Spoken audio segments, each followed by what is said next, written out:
Hello friend, स्वागत छ सबैलाई आरएस एजुकेसन च्यानलमा। र आज हाम्रो टपिक रहेको छ strain energy due to axial force र बेन्डिङ मोमेन्ट, जुन हाम्रो स्ट्रक्चर एनालाइसिस फर्स्ट सब्जेक्टको च्याप्टर हो।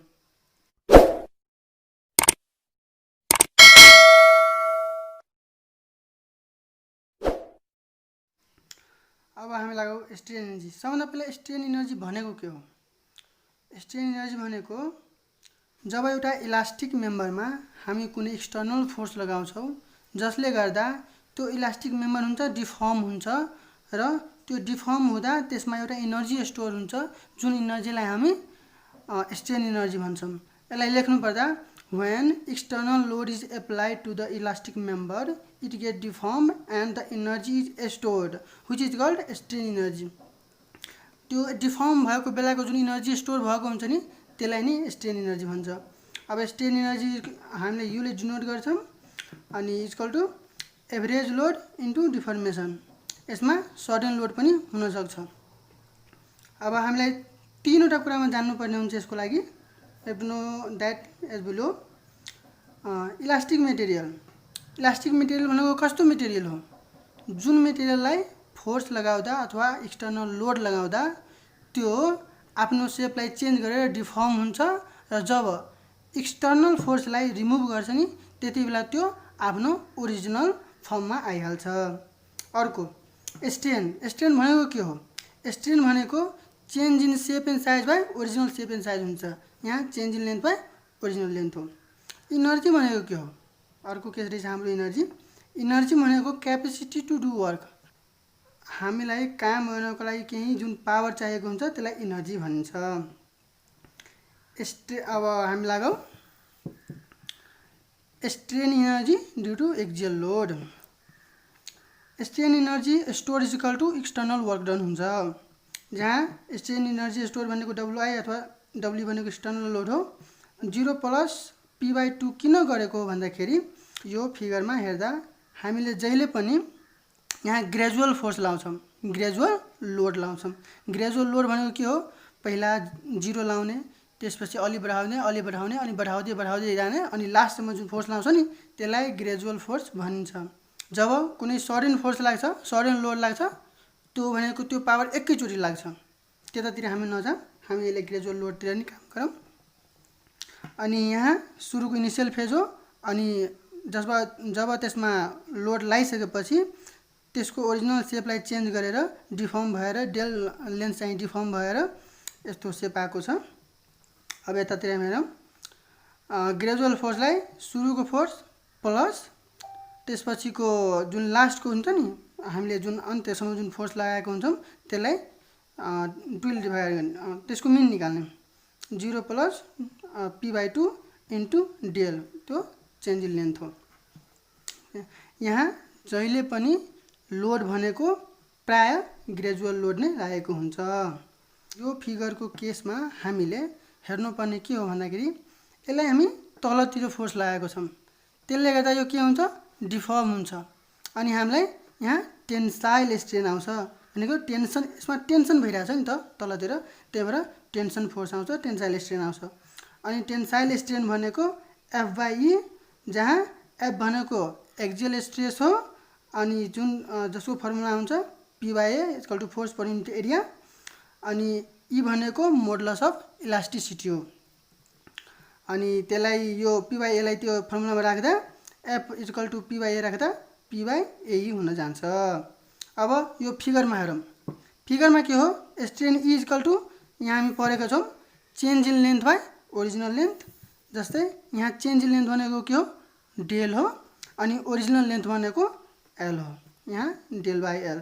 अनि दुईटैलाई यहाँ E को फर्मुला यो छ अनि अर्को ठाउँमा E को फर्मुला P/AE। दुईटैलाई इक्वेट गर्दा हामीलाई del is equal to PL/AE आउँछ।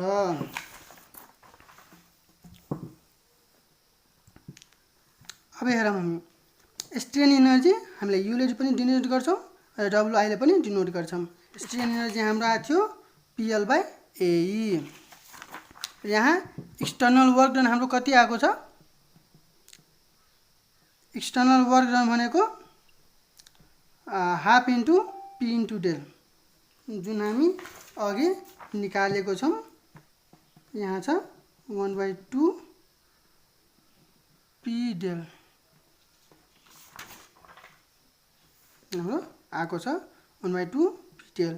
अब यसमा हामी यो डेलको फर्मुला राख्दा डेलको हाम्रो कति आएको थियो, डेल इक्वल टु PL/AE आएको छ, जुन हामी यहाँ राखौँ डेलको ठाउँमा 1/2 p इन्टु PL/AE।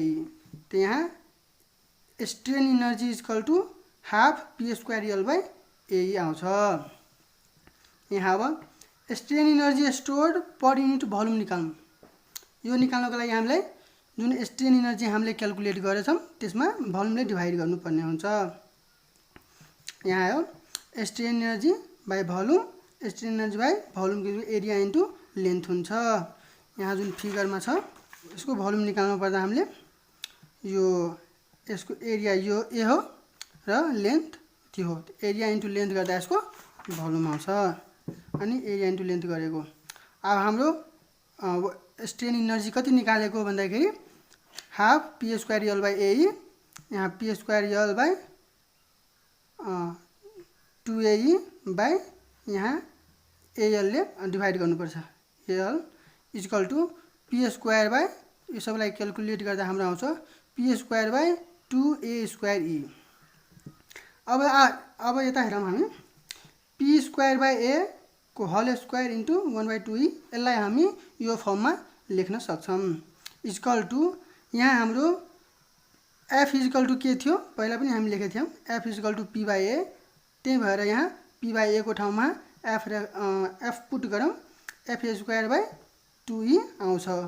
त्यही भएर energy stored per unit volume equal to आउँछ f² 2e, जहाँ f भनेको एक्जियल स्ट्रेस हो। अब हामी जाऊँ अर्को केसमा strain energy due to bending moment. अब strain energy due to bending moment हामी हेरौँ। यसमा के छ भन्दाखेरि सबभन्दा पहिले हामी एउटा बीम एज्युम गरौँ जसको लेन्थ हाम्रो L छ।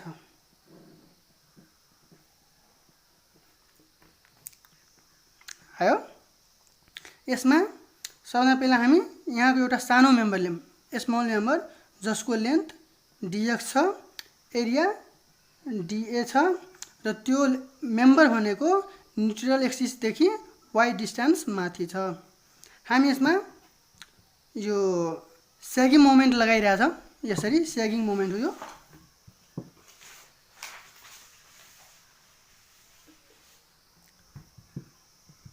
यो सेगिङ मोमेन्टले गर्दा न्युट्रल एक्सिसको माथिको केसमा कम्प्रेसन हुन्छ र न्युट्रल एक्सिसको तलको पार्टमा चाहिँ टेन्सन हुन्छ। त्यही भएर यहाँ टेन्साइल जोन हो, माथि कम्प्रेसन जोन हो।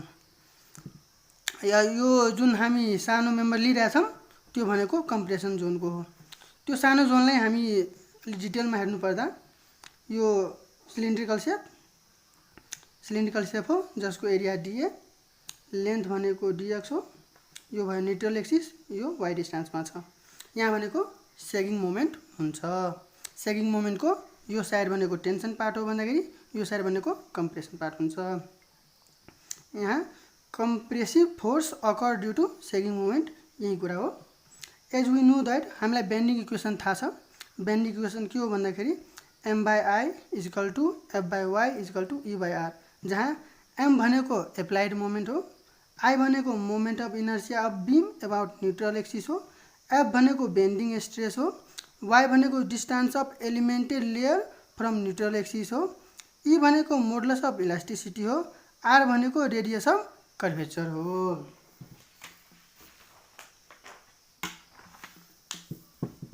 त्यो बेन्डिङ इक्वेसनबाट हामी एउटा पार्ट लियौँ, f equal to m/I into y आउँछ।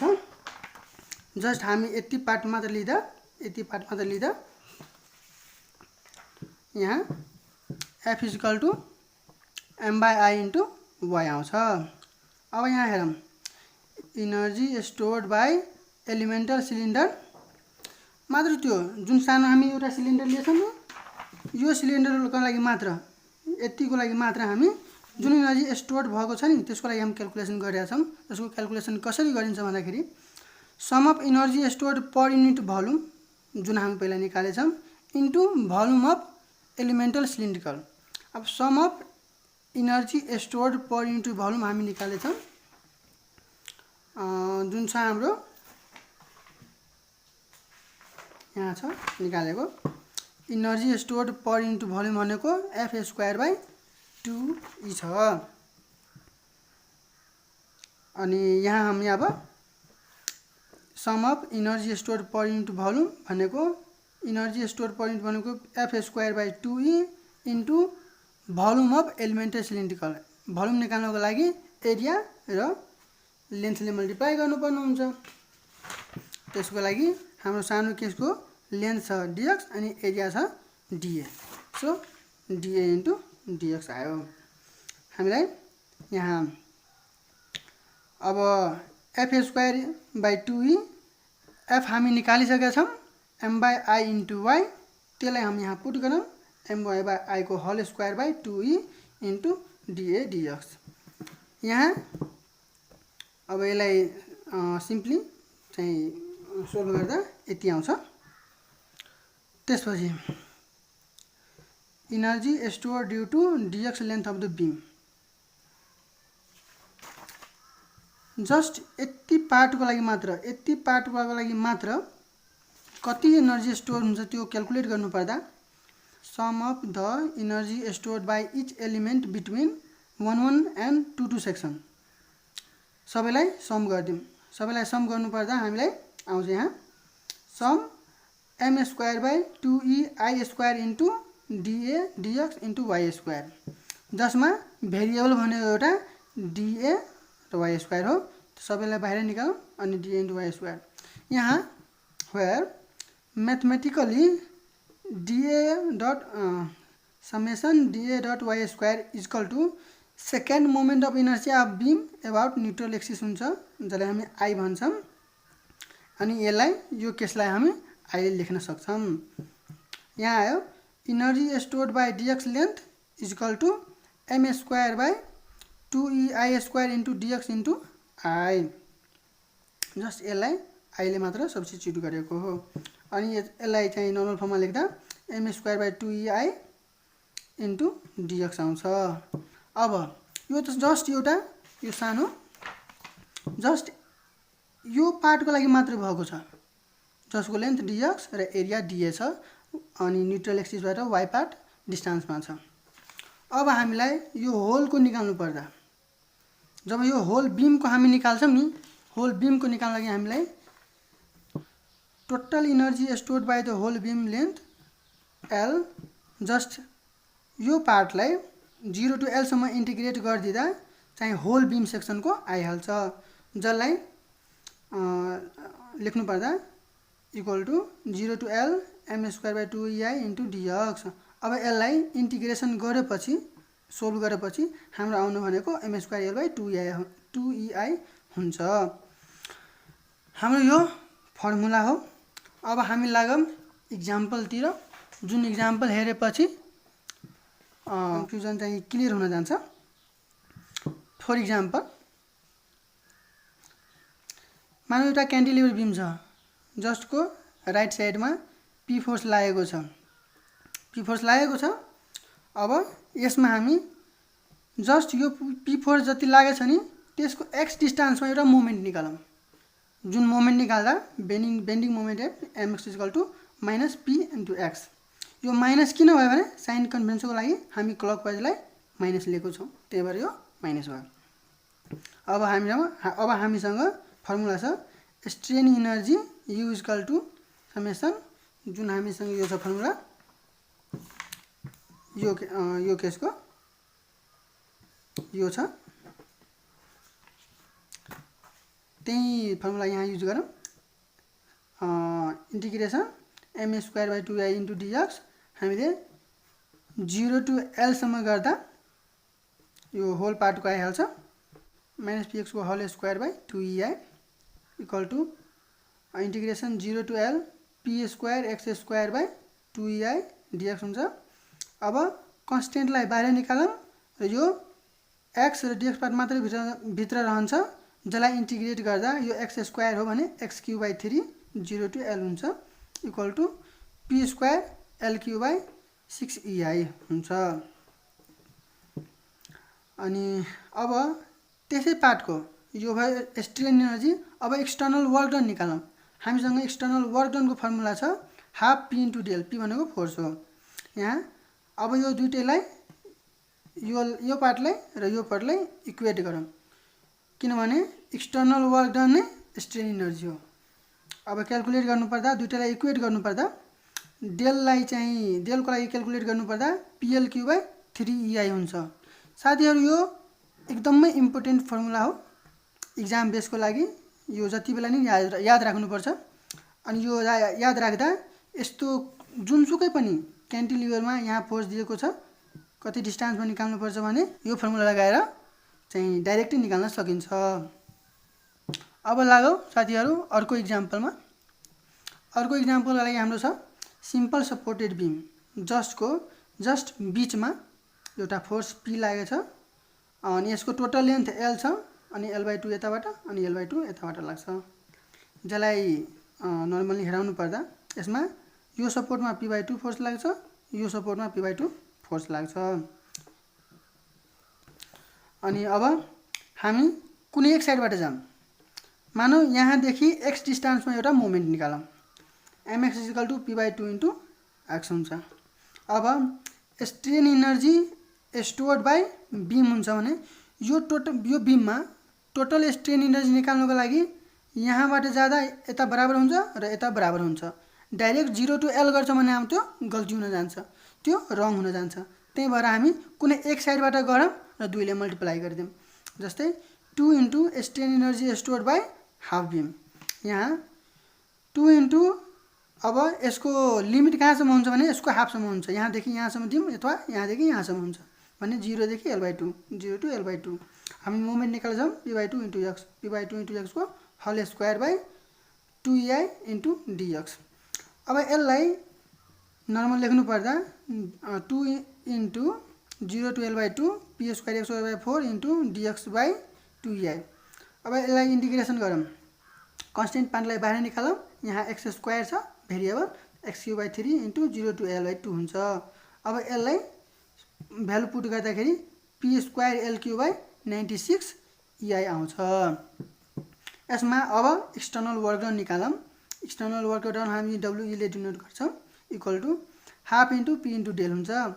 अब यो यसलाई र यसलाई इक्वेट गरौँ ताकि हाम्रो डेल्टाको भ्यालु निस्किन्छ। भन्नाले p² l³ by 96 EI = half P into डेल, जसलाई डेल = PL³ बाई 48 EI। साथीहरू यो फर्मुला पनि एकदमै इम्पोर्टेन्ट हो। यदि कुनै पनि सिम्पली सपोर्टेड बिम छ जसको ठ्याक्कै बिचमा एकदम बिचमा जुन लोड दिएको हुन्छ अनि त्यहाँ डिफ्लेक्सन निकाल्नको लागि भन्छ भने डिफ्लेक्सनको फर्मुला हुन्छ PL³ बाई 48 EI। यो फर्मुला निकालेर यो ठाउँको डिफ्लेक्सन डाइरेक्टली हामी निकाल्न सक्छौँ। हस् त साथीहरू, भिडियो राम्रो छ भने लाइक, कमेन्ट र धेरैभन्दा धेरै सेयर गर्नुहोला। यस्तै राम्रो भिडियोहरू हेर्नको लागि च्यानललाई सब्स्क्राइब गर्नु, बेल आइकनलाई पनि क्लिक गर्नुहोला ताकि यो च्यानलमा आएको भिडियो सबभन्दा पहिला हजुरको स्क्रिनमा आओस्। र फेरि भेटौँला अर्को भिडियोमा। धन्यवाद।